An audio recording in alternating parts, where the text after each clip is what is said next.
Assalamualaikum warahmatullahi wabarakatuh. Kembali lagi bersama saya Kang Abdul di channel Abdul Parem ya.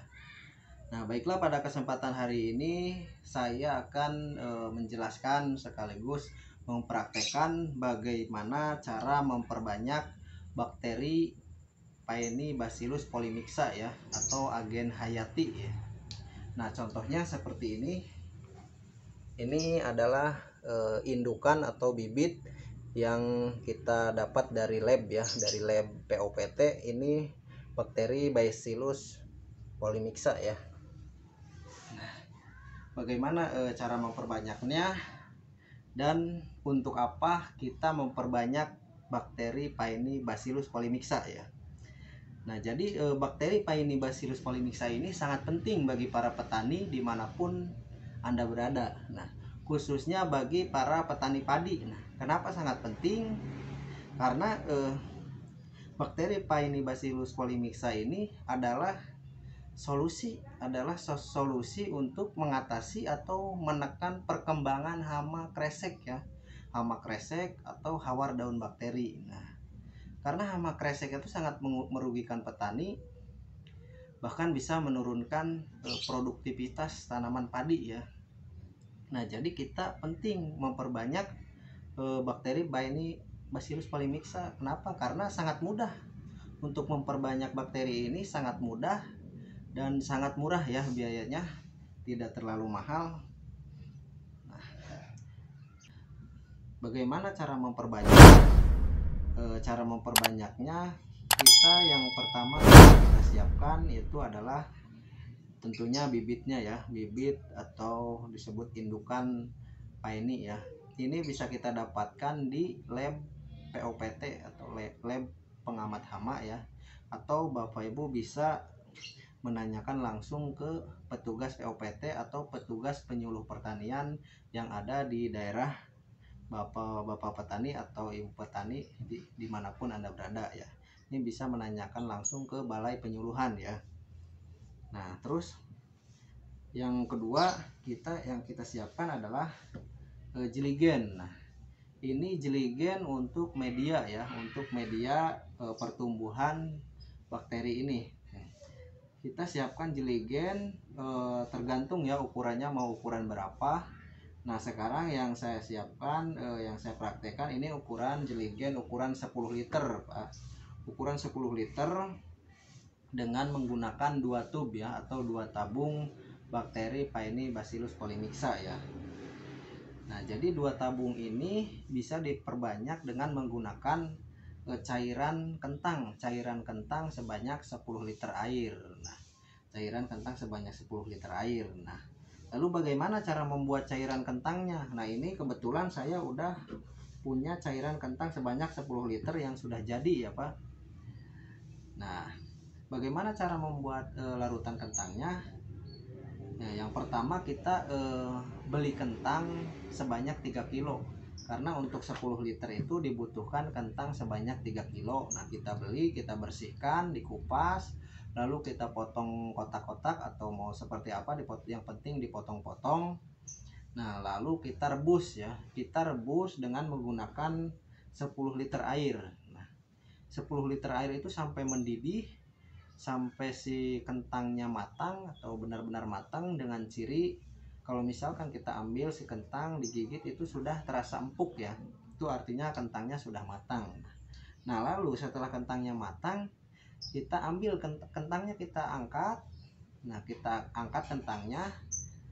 Nah, karena yang kita butuhkan itu hanya airnya saja, jadi kentangnya kita bisa olah, bisa dibikin apa saja, bisa dibuat perkedel atau bisa dibuat balado atau makanan apa aja lah yang lain.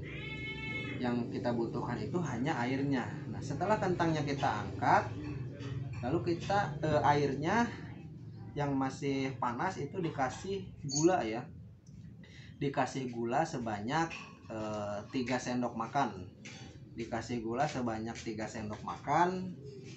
Nah, masukkan, kita aduk. Nah, lalu kita diamkan atau tiriskan sampai airnya benar-benar dingin. Nah, setelah airnya dingin, setelah air kentangnya dingin, lalu kita masukkan ke jeligen. Lalu kita masukkan ke jeligen ini, masukkan ke jeligen dengan menggunakan corong ya, biar tidak subscribe to my channel and also press this bell icon.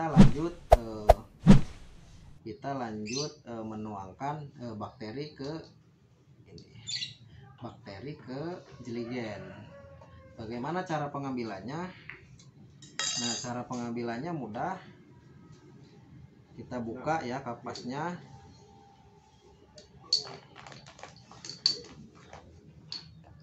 Kemudian kita masukkan ini ke gelas, cairan kentangnya sedikit.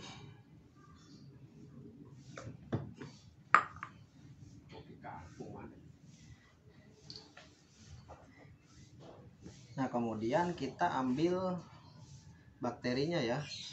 Nah, jadi bakterinya itu yang zigzag ya, yang zigzagnya atau yang putihnya saja kita ambil dengan menggunakan alat kecil ya, apa saja, yang penting alatnya steril, bersih. Nah, ini saya menggunakan tusuk gigi supaya lebih mudah.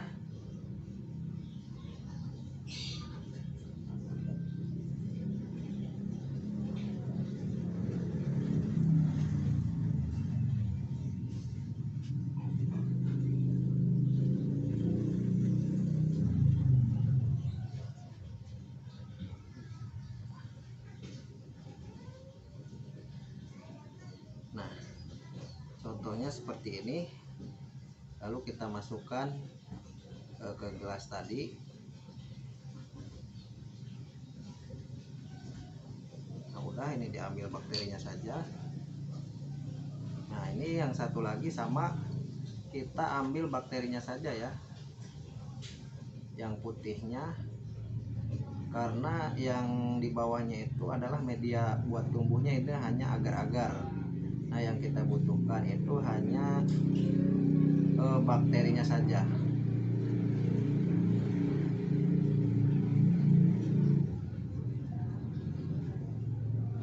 Oke.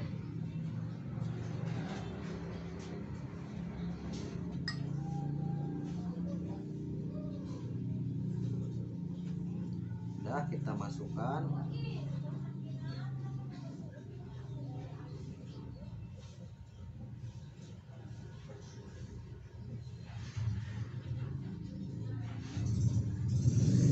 Kemudian kita aduk ya.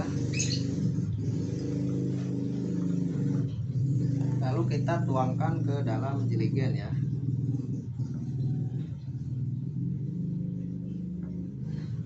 Setelah kita tuangkan, nah lalu kita rangkai alat-alatnya ini untuk menyuplai udara ya, supaya di dalam jeligen ini udaranya tetap masuk. Nah, ini alatnya apa saja?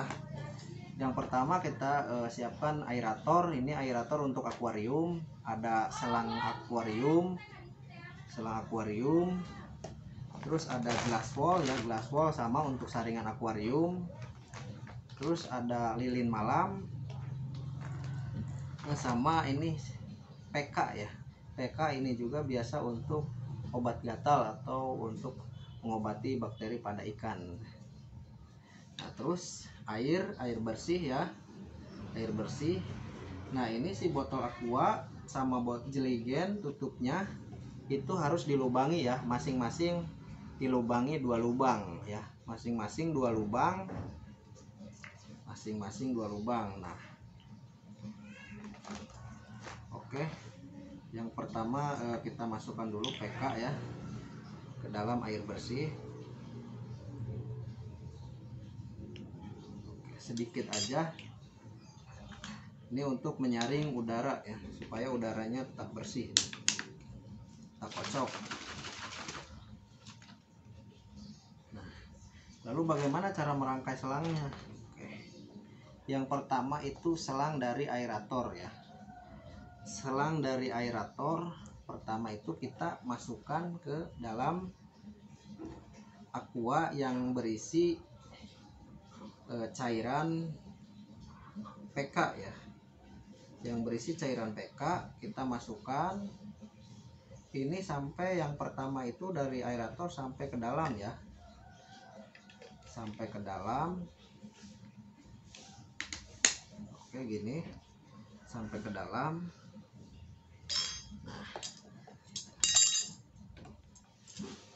Lalu dari udara yang masuk ke sini ke PK, kenapa harus memakai PK?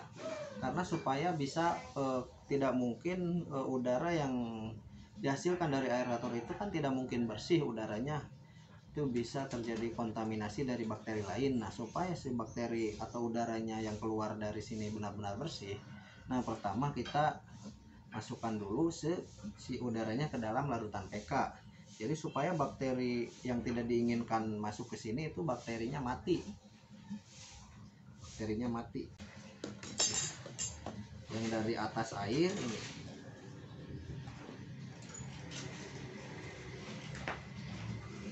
Keluar itu dari atas air. Tidak boleh menyentuh air ya, nanti keluar airnya.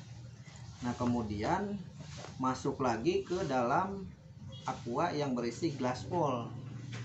Jadi ini supaya udara yang masuk ke sini itu benar-benar udara yang bersih atau udara yang benar-benar steril ya. Udara yang steril sehingga si bakteri Paenibacillus polymixa itu tidak terkontaminasi oleh bakteri lain. Ini masuk ke dalam ya, sampai ke bawah ke glass wall. Kemudian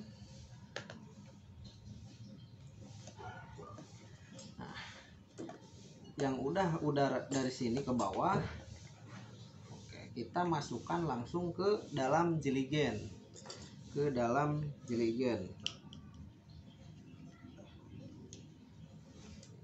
Ini diukur gimana dalamnya. Ini adalah apa ini? Ini adalah pemberat ya. Pemberat supaya selangnya itu tetap berada di bawah. Yang dari sini langsung masuk ke jeligen. Jadi udara yang masuk ke jeligen itu udara yang bersih ya. Udara yang benar-benar bersih. Ini kita masukkan.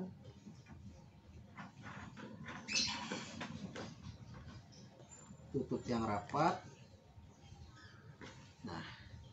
Kemudian si dari jeligen kita kasih selang lagi ya, yang tadi ke atas, yang dari glass wall itu ke bawah sampai ke dasar untuk supaya airnya bergelembung. Kemudian kita kasih lagi selang ini menuju ke air bersih, menuju ke aqua yang berisi air bersih ya. Ke sini ke air bersih terakhir, ini yang terakhir.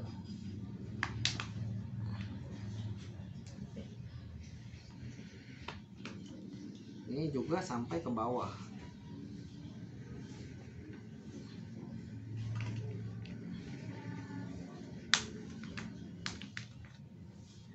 Ini sampai ke bawah. Kenapa setelah ini ada air bersih? Karena ini untuk sebagai indikator bahwa si udara dari aerator ini benar-benar masuk ya ke sini. Kita coba colokan langsung ke listrik.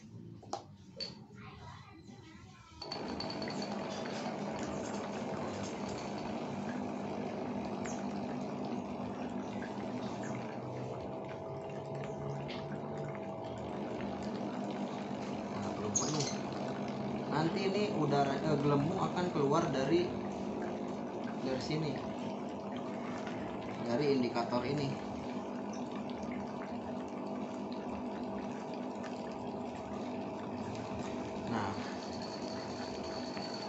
Terus lilin malam ini fungsinya untuk apa?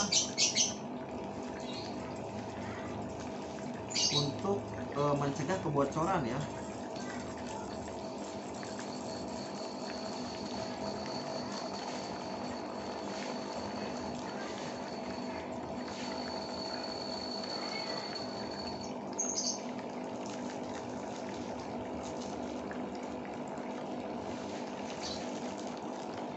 Ini kan si udara belum keluar ya di indikator karena mungkin ini masih ada kebocoran ya. Coba kalau misalkan kita kasih lilin malam.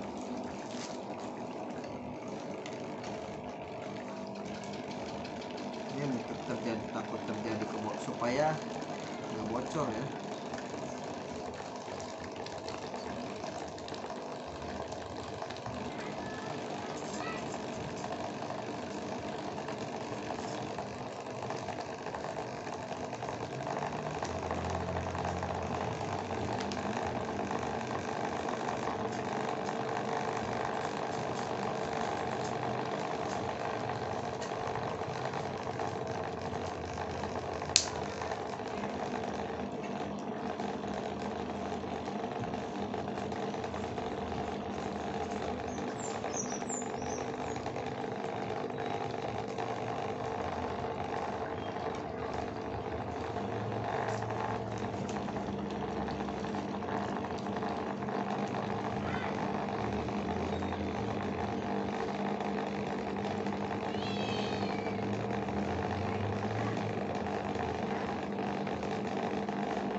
Ini untuk mencegah kebocoran ya.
Tuh. Nah, jadi setelah ini dikasih lilin malam, terbukti bahwa ini indikatornya itu langsung mengeluarkan udara. Berarti ini udara yang masuk ke sini itu benar-benar jadi tidak ada kebocoran ya.